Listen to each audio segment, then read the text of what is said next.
স্বাগতম জনাইছো জ্ঞান স্ৰোতলৈ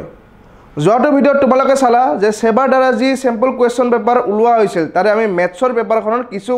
কিছুমান প্ৰশ্ন আমি এতে আলোচনা কৰিছিলো গতিকে মই আজি আকৌ আহিছো আৰু কেইটামান বেলেগ বেলেগ কোৱেশ্চন আলোচনা কৰিবলৈ গতিকে আহাচোন চাও এতিয়া আমি 6 নম্বৰ চেপ্টাৰটো স্যাম্পল কোৱেশ্চন পেপাৰত কি কি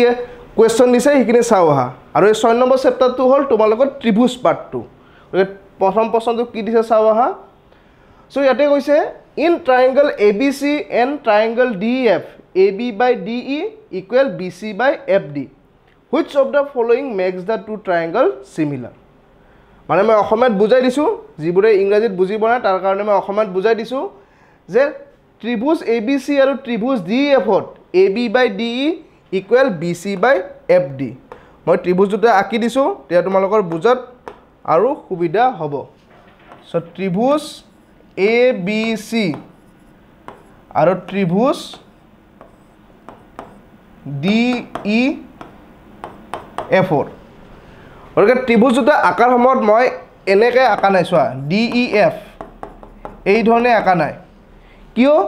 কাৰণ চোৱা এটা আমাক দিয়াৰ হাখন কি আছে AB by DE AB by DE equal BC by FD BC by FD গটিকে ইতিয়া চোৱা ইয়াতে যদি মই D টো ওপৰ দি দিলো হয় এটো EF হৈ গল হয় সেই কাৰণে ত্ৰিভুজটো মইতে যেনেকৈ দিছে সেই মতে মিলাকে আকিছো গটিকে এই বস্তুখিনি দিয়া আছে এই ত্ৰিভুজ দুটাৰ AB by BC আৰু AB by DE AB by DE আৰু BC by FD BC by FD এই অনুপাত দুটা সমান ইতিয়া সুধিছে যে ইয়াৰে কোনটোৰ জৰিয়তে ত্ৰিভুজ দুটাক আমি সদৃশ দেখাব পাৰিম ইতিয়া কথা হল সদৃশ তে দুটা ত্ৰিভুজ আমি সদৃশ কেনেকৈ দেখাব পাৰো আমি কিছুমান শৰ্ত পাইছিলো প্ৰথম শৰ্তটো আছিল AAA তাৰ মানে কোন কোন কোন সেই শৰ্তটোকে আমি কোন কোন শৰ্ত হিচাপে আমি ব্যৱহাৰ কৰিলে হৈ গৈছিল গতিকে এইটো শৰ্ত আৰু এটা শৰ্ত পাইছিলো কোন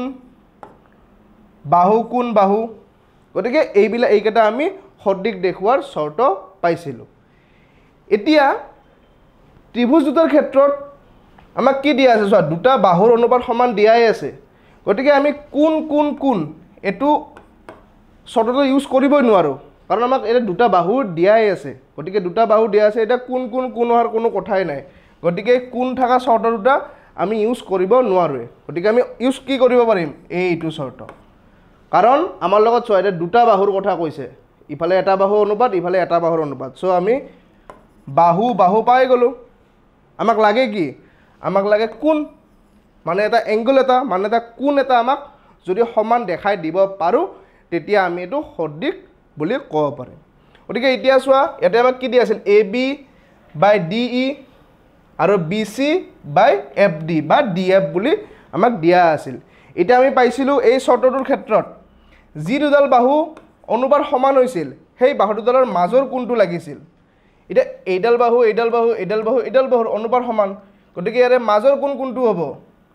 এইটো মাজৰ কোণটো হ'ব B আৰু D হ'ব এতিয়া এই B আৰু D কোণটো যদি আমি সমান বুলি কৈ দিব পাৰো এই কোণ দুটা যদি আমি সমান বুলি প্ৰমাণ কৰি দিব পাৰো তেতিয়া এই ত্ৰিভুজ দুটা আমি সদৃশ কৈ দিব পাৰিম সেই বস্তুটোকে ইয়াতে সুধিছিল যে ইয়াৰে কোনটো শৰ্ত ইউজ কৰিলে আমি ত্ৰিভুজ দুটা সদৃশ দেখাব পাৰিম গতিকে এই শৰ্তটো কি পালো কোণ B আৰু কোণ D সমান হ'ব লাগিব সেই কাৰণে আমাৰ কোনটো অপচন হ'ব অপচন B গতিকে B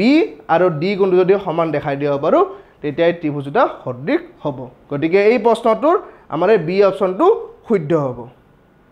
পিছৰ কোৱেশ্চনটো চোৱা কি দিছে প্ৰশ্নটো in the given figure DE parallel BC parallel মানে সমান্তৰাল DE parallel BC গতিকে এই ত্ৰিভুজটোৰ এই DE বাহুডাল BC বাহুৰ লগত সমান্তৰাল এই কথাখিনি দিয়া আছে সো আমাক ওলাব কি দিছে দা ভ্যালু অফ x ৰ মান ওলাব দিছে x ক'ত আছে চোৱা এইটো গতিকে x ৰ মান কি হ'ব হেতু আমাক ইয়াতে ওলাব দিছে গতিকে এতিয়া চোৱা এটো ত্ৰিভুজৰ এইডাল বাহু আৰু এইডাল বাহু তোমালোকৰ সমান্তৰাল বুলি কৈছে গতিকে এই পাঠটোত তোমালোকে এটা উপপাদ্য পাইছিলা সেই উপপাদ্যটো ইয়াতে ইউজ কৰিব লাগিব উপপাদ্যটো আছিল যে এটা ত্ৰিভুজৰ যিকোনো দুডাল বাহুৰ এটা ত্ৰিভুজৰ যিকোনো দুডাল বাহুৰ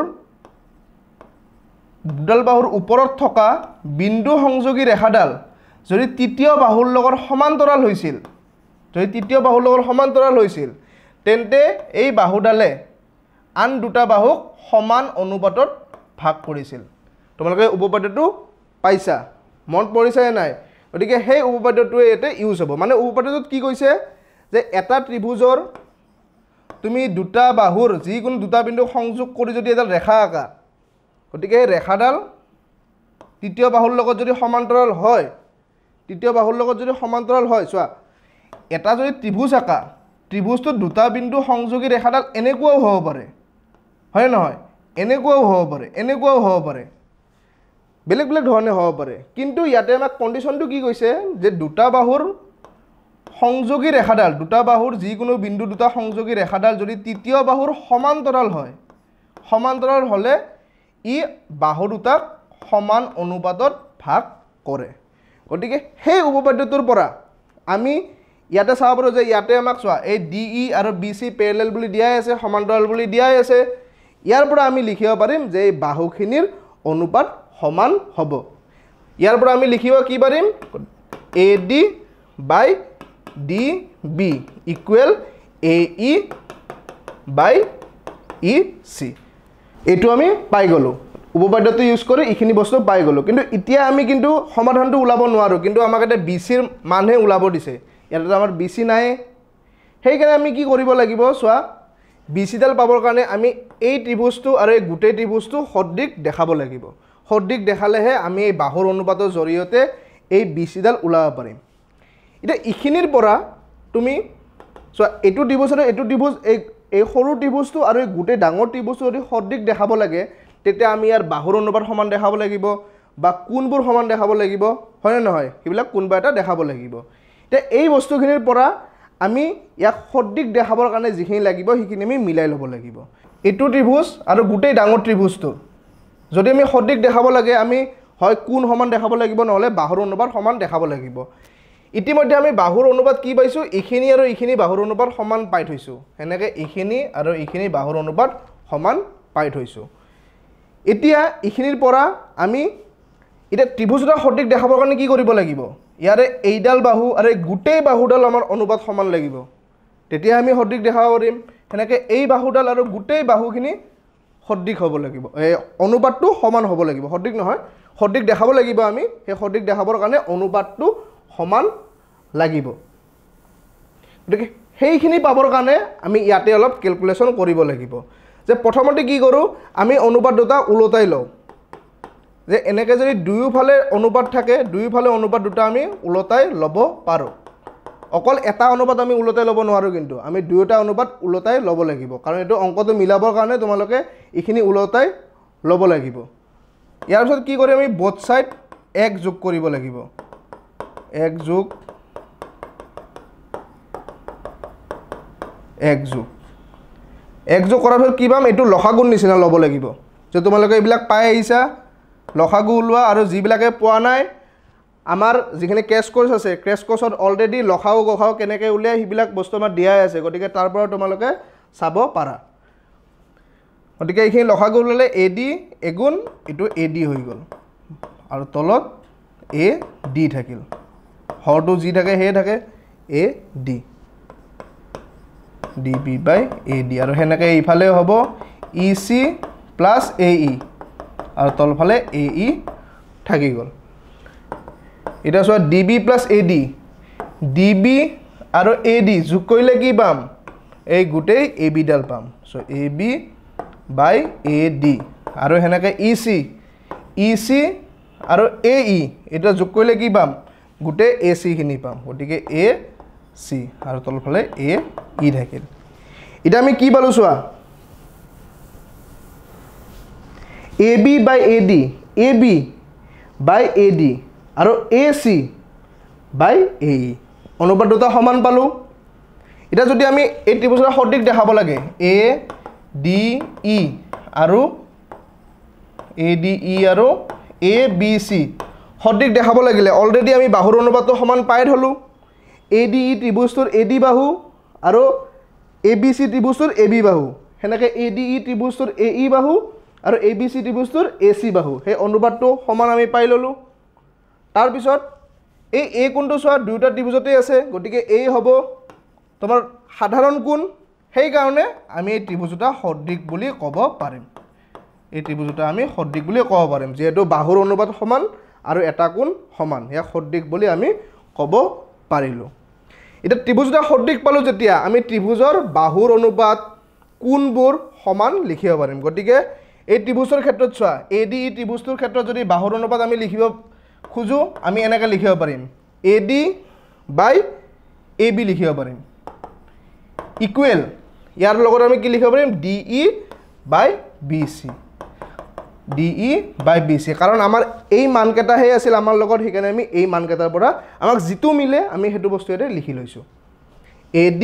by AB কাৰণ সদৃশ ত্ৰিভুজৰ বাহুৰ অনুপাত সমান সেইকাৰণে AD by AB equal DE by BC ইফালে আমাৰ AE by AC ও হ'ব কিন্তু হেতু আমি লিখা নাই কাৰণ হেতু আমাক নালাগে এটা মানবোৰ বহুৱাই দিয়া AD AD ৰ মান কিমান আছে AD ৰ মান আছে 2 তাৰপিছত আমাক লাগে AB আমাক এই গোটেই মানটো লাগে সো গোটেই মানটো কিমান হ'ব AD হল 2 DB হল 3 গতিকে 2 3 মিলি কি হ'ব এটা হ'ব 5 হেনেকে D ৰ মান দিয়া আছে 4 আৰু BC ৰ মান দিয়া আছে x এটা আমি মানখিনি বহুৱাই দিলো এটা বহুৱাই দি এটা ক্ৰস পূৰণ বা বজ্ৰপূৰণ কৰি দিয়া 2x 5 4 গুণ 20 গতিকে x ৰ মান এটা কি হ'ব x ৰ মান হ'ব 10 গতিকে আমাক অপচন কোনটো অপচন হ'ব এই ডি অপচনটো গতিকে এই ধৰণে আমি অপচনটো পাই গলো ইতে কোৱেশ্চনটো চোৱাচোন যে এই এমসিকিউটো তোমালোকৰ কিমান থাকিব 1 নম্বৰ থাকিব কিন্তু এই 1 নম্বৰৰ কাৰণে তোমালোকে কিমান কৰিব লগা হৈছে চোৱা বুজি পাইছা তোমালোকে কিমান কৰিব লগা হৈছে সেই কাৰণে তোমালোকে এমসিকিউৰ প্ৰেক্টিস কৰিব লাগিব আৰু এই কিছুমান বস্তু মনত থাকিব লাগিব যেনেকৈ এই ত্ৰিভুজৰ ক্ষেত্ৰতে এনেকুৱা যদি এটা ত্ৰিভুজ হয় তাৰ এই বাহুডাল যদি এই বাহুডালৰ লগত সমান্তৰাল হয় গতিকে তাৰ পৰা তোমালোকে মনত ৰাখিব লাগিব যে এই ত্ৰিভুজটো আৰু গোটেই ত্ৰিভুজটো সদৃশ হ'বই সেই সৰু সৰু কিছুমান বস্তু তোমালোকে যদি মনত ৰাখা তেতিয়া এই অংকবোৰ তোমালোকে কৰোতে ইজি হ'ব এটা যদি সদৃশ বুলি তোমালোকে মনত ৰাখিয়ে লোৱা তেতিয়া এই বস্তুখিনি ডাইৰেক্ট উলাই দিব পাৰিবা এটা যদি তোমালোকে সেই মেইন বস্তুখিনিয়ে যদি মনত নাথাকে উপপাদ্যবোৰে যদি মনত নাথাকে তেতিয়া তোমালোকৰ অংকবোৰ কৰিব একেবাৰে টান হ'ব সেই কাৰণে কৈছো যে তোমালোকে এনেকৈ প্ৰেক্টিস কৰি যোৱা এই এমসিকিউবোৰ কৰি যোৱা যিমান তোমালোকে এমসিকিউবোৰ কৰিবা সিমানে তোমালোকে নতুন নতুন এমসিকিউ পাবা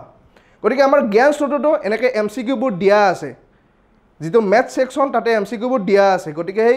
জ্ঞান স্তৰত এপৰ পৰাও তোমালোকে এমসিকিউবোৰ কৰিব পাৰা এতিয়া আহচোন আমি অন্য এটা চেপ্টাৰৰ কিছু এমসিকিউ চাও আমি 8 নম্বৰ চেপ্টাৰটোৰ যাৰ নাম ত্ৰিকোণমিতি সেই চেপ্টাৰটোৰ কিছু প্ৰশ্ন চাও গতিকে প্ৰথম প্ৰশ্নটো দিছে if sec theta minus tan theta equal 1/3 then the value of sec theta plus tan theta is মানে কোৱেশ্চনটো কৈছে যে sec theta minus tan theta equal যদি 1/3 হয় তেনে হলে sec theta plus tan theta ৰ মানটো উলাব দিছে সো এটো অংকৰ ক্ষেত্ৰত আমি কেনেকৈ কৰিব লাগিব চোৱা তোমালোকে এটা সূত্ৰ পাইছিলা যে 1 plus tan square theta equal sec square theta যে ত্ৰিকোণমিতিৰ পাঠটো পঢ়িছা যদি এই সূত্ৰটো পাইছা বা তোমালোকে যদি স্কুলত বা ক্লাছত তোমালোকক যদি শিকাও নাই তেতিয়াও তোমালোকে যেতিয়া শিকিবা তেতিয়া পাবা আৰু তোমালোকে আমাৰ জ্ঞান স্তৰত যদি সাবস্ক্ৰাইব লোৱা তেতিয়া এই বস্তুবোৰ তোমালোকে আগতীয়াকৈ শিকি লব পাৰিবা কাৰণ আমাৰ জ্ঞান স্তৰত প্ৰত্যেকটা চেপ্টাৰে আগতীয়াকৈ দিয়াই আছে গতিকে এইবোৰ বস্তু তোমালোকে স্কুলত তোমালোকক কোৱাৰ আগতে তোমালোকে কিন্তু এইবিলাক বস্তু চাই অলপ তোমালোকৰ জ্ঞানটো বঢ়াই থব পাৰা গতিকে যি হওক এটো এটা ত্ৰিকোণমিতিৰ এটা সূত্ৰ গতিকে এই সূত্ৰটোৰ জৰিয়তে আমি এই পাঠটো কৰিব লাগিব যে সূত্ৰটোৰ পৰা আমি এই ধৰণে লিখিব পাৰো এই সূত্ৰটোক যদি tan square theta টো সেই ভাই লৈ যাও বস্তুটো আমি এনেকুৱা হ'ব 1 equal sec square theta minus tan square theta হ'বনে theta square টো হিফাই লৈ গলো এটো মাইনাসত হৈ গল এতিয়া তোমালোকে এটা আগতে সূত্ৰ পাইছিলা a square minus b square equal মনত আছে নে সূত্ৰটো এই সূত্ৰটো ইকুৱেল কি আছিল a প্লাছ b আৰু a মাইনাছ b এই সূত্ৰটো পাইছিলা এই সূত্ৰটো ইয়াতে ইউজ হ'ব গতিকে ইয়াতে চোৱাচোন sec square theta minus tan square theta গতিকে এই সূত্ৰটোৰ নিচিনা ইয়াতে পৰি আছে গতিকে এই সূত্ৰটোৰ জৰিয়তে ইয়াতে ইউজ কৰিলে আমি কি পাম sec theta plus tan theta হয়নে তাৰমানে এতে a টো এতে sec theta বুজাইছে আৰু হেনেকে sec theta minus tan theta ইখিনি লিখিব পাৰিম এটা কোৱেশ্চনৰ পৰা চোৱাচোন sec theta minus tan theta ইয়াৰ মানখিনি আমাক দিয়াই আছে sec theta minus tan theta ৰ মান আমাক দিয়াই আছে গতিকে মানটো আমি ইয়াত বহুৱাই দিও sec theta plus tan theta আৰু বাকি ইখিনিৰ মান আমাক 1/3 বুলি দিয়াই আছে আমি বহাই দিলো এটা কি কৰিম 1/3 মানে ইয়াতে 1 আছে 1 টো পূৰণ কৰা নকৰা একে কথা 1 পূৰণ কৰিলে আমি একেখিনিয়ে পাম গতিকে 3 টো আছে ইয়াতে হৰণত 3 টো ইফাই লৈ আনিলো একৰ লগত পূৰণ হয় হল 3 so sec theta plus tan theta equal 3 গতিকে হেইটো আমাক উলাব দিছিল sec theta plus tan theta so sec theta plus tan theta equal to কি পালো 3 গতিকে আমাৰ কোনটো অপচন হ'ব অপচন ডি গতিকে এই ধৰণৰ অংকবোৰ গতিকে এই ধৰণৰ অংকবোৰ তোমালোকে যদি প্ৰেক্টিস নকৰা তোমালোকে যদি প্ৰশ্নবোৰৰ লগত চিনাকি নহয় তেতিয়া তোমালোকে কোনটো প্ৰশ্নৰ কাৰণে কি সূত্ৰ ইউজ কৰিব লাগিব তোমালোকে গমে নাপাবা গতিকে এমসিকিউ তোমালোকৰ ইমান সময় এনেও নাথাকে তোমালোকৰ আহিব 45টা এমসিকিউ 1 নম্বৰকে ধৰা 45টা প্ৰশ্ন প্ৰত্যেকটা এটা এমসিকিউ হলেতো প্ৰশ্ন তাৰে কিছুমান এমসিকিউ তোমালোকে সহজ পাবা যিবিলাক চাই ডাইৰেক্ট উত্তৰবোৰ কৰিব পাৰিবা কিন্তু কিছুমান এমসিকিউ তোমালোকে এনেকুৱা কৰি চাবলগীয়া এমসিকিউ হ'ব যিবিলাকে সময় খাব তোমালোকৰ গতিকে তোমালোকে প্ৰেক্টিস কৰি থাকিব লাগিব এমসিকিউবোৰ প্ৰেক্টিস কৰি থাকিব লাগিব গতিকে তেতিয়াহে তোমালোকে এমসিকিউবোৰ সহজে কৰিব পাৰিবা গতিকে জ্ঞান চতৰ জৰিয়তে তোমালোকে এনেকে নতুন নতুন এমসিকিউ পাই থাকিবা আৰু সেই এমসিকিউবোৰ তোমালোকে প্ৰেক্টিস কৰি থাকিব পাৰিবা সো এই কোৱেশ্চনটো আমি উত্তৰ কি পালো অপচন ডি এতিয়া আসন নেক্সট কোৱেশ্চনটো চাও কেনেকুৱা ধৰণৰ দিছে সো নেক্সট কোৱেশ্চনটো দিছে 1 minus tan square theta by 1 plus tan square theta is equal to গতিকে এই মানটো এই অপচন কেইটাৰ কোনটো মানৰ ভিতৰত সমান হ'ব আমাক সুধিছে সেই কাৰণে আমি কিন্তু তোমালোকে যে এখন ত্ৰিকোণমিতি কৰিলা ত্ৰিকোণমিতি তোমালোকে কিছুমান মান পাইছা যেনেকৈ sin 0 degree sin 30 degree cos 0 degree 30 degree 60 degree হেনেকৈ মানবোৰ এখন তালিকা পাইছা বা তোমালোকে যেতিয়া ত্ৰিকোণমিতি পাঠটো পঢ়িবা তেতিয়া তালিকা এখন পাবা গতিকে তালিকা এখনৰ পৰা এই মানবোৰ তোমালোকে ইউজ কৰিব লাগিব ইয়াতে কি আছে tan square 30 তাৰ মানে tan 30 ৰ মান আমাক লাগিব tan 30 ডিগ্ৰীৰ মান লাগিব তো tan 30 ডিগ্ৰীৰ মান কিমান 1/√3 গতিকে সেই tan 30 ডিগ্ৰীৰ মানটো ইয়াতে বহুৱাই আমি অংকখিনি কৰিব লাগিব এটা চাওৱাচোন সো এটা আছে 1 minus tan square 30 degree 1 plus tan square 30 degree ইয়াৰ পৰা আমি লিখিব পাৰিম 1 plus tan 30 মানে 1/√3 so 1/√3 হোল স্কয়াৰ কাৰণ tan square 30 ডিগ্ৰী আছে tan 30 ৰ মান হে 1/√3 so tan square 30 ডিগ্ৰীৰ মান 1/√3 হোল স্কয়াৰ আৰু এতে 1 by এখানে মাইনাস হ'ব ইয়াতে 1 minus 1/√3 হোল স্কয়াৰ আৰু এতে 1 plus 1/√3 হোল স্কয়াৰ so পিছখিনি কইলে কি পাম 1 minus স্কয়াৰ কইলে হ'ব 1/3 √3 √ডাল উঠি যাব এটা আৰু ইয়াতে 1/3 এটা এখিনি কইলে কি পাম এখিনি যদি লসাগু ওলোৱা 3 * 3 3 - 1 3 2 গলে 1 3 1 গলে 2 so 2/3 3 * 3 ইবিলাক লসাগু ওলোৱা এই লসাগু ওলোৱাবোৰ তোমালোকে মনত ৰাখিবা কাৰণ জিটি অংক যেনেকুৱা ধৰণৰ অংক তোমালোকে লসাগু ওলাব লাগা হ'ব পাৰে সো এনে লসাগুবোৰ কেনেকৈ উলিয়াই এই শৰ্টকাটবোৰ সদায় মনত ৰাখিবা গতিকে এনেকুৱা এটা সংখ্যা আৰু এনেকুৱা ভগ্নাংশ যদি থাকে তেতিয়া এই হৰটোৰে এই সংখ্যাটোক পূৰণ কৰি দিলে হ'ব 3 * 3 3 থাকিল 3 - 1 3 - 1 কৰিলে পাম 2 আৰু তলত হৰ 3 থাকি যাব হেনেকৈ ইয়াতে হ'ব 3 * 3 3 * 1 4 সো 4/3 গতিকে হৰত 3 3 আছে কটাকটি গল ঠাই গল 2/4 2/4 মানে 1/2 এটা 1/2 কিন্তু আমাক অপচনত চোৱা এনেকুৱা দিছে তাৰ মানে আমি এটা চাব লাগিব 1/2 ইয়াৰে কোনটোৰ মান এটা sin 60 ৰ মান কিমান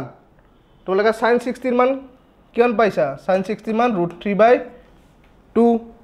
cos 60 মান কিমান cos 60 মান 1/2 হেনেকান tan 60 মান কিমান tan 60 মান √3 আৰু cos 30 মান কিমান cos 30 মান √3/2 এই মানবোৰ জানিলে তোমালোকে এইটো উত্তৰ কোনটোৰ লগত হ'ব ডাইৰেক্ট গম পাই যাবা গতিকে এই মানটো ওলোৱাৰ পিছত তোমালোকে যদি এই মানবোৰে নাজানা মানবোৰ নাজানিলে অপচনটো কৰিব নোৱাৰিবা গতিকে ইয়াৰ পৰা আমি কি পালো 1/2 কাৰ মান cos 60 ৰ মান গতিকে ইয়াতে অপচনটো হ'ব বি অপচনটো গতিকে ত্ৰিকোণমিতিত তোমালোকৰ এই ধৰণৰ অংকবোৰে আহিব এনেকুৱা ধৰণৰ এমসিকিউত এই ধৰণৰ অংক আহিব গতিকে কিছুমান অংকৰ এনেকৈ মানবোৰ বহাব লাগিব আৰু কিছুমান অংকত তোমালোকে আগৰ যি সূত্ৰবোৰ পাইছা সেইবিলাক প্ৰয়োগ কৰিব লাগিব গতিকে এইবিলাক প্ৰেক্টিছ কৰি থাকিব লাগিব প্ৰেক্টিছ কৰি থাকিলেহে তোমালোকে কোনটো প্ৰশ্নত কি ধৰণৰ কৰিব লাগিব এটা আইডিয়া পাবা কাৰণ পৰীক্ষাত তোমালোকৰ ভাবা সময় খুব কম থাকিব খুব কম সময়ৰ ভিতৰতে অংকবোৰ কৰি উলিয়াব লাগিব তেতিয়াহে তোমাৰ অংকবোৰ গোটে কৰা হ'ব নহলে অংকবোৰ তোমালোকে কৰিবই নোৱাৰিবা ৰৈ যাব সেইকাৰণে প্ৰেক্টিছ কৰি থাকা আৰু এই প্ৰেক্টিছৰ জৰিয়তে তোমালোকে অংকবোৰ কৰি থাকিব পাৰিবা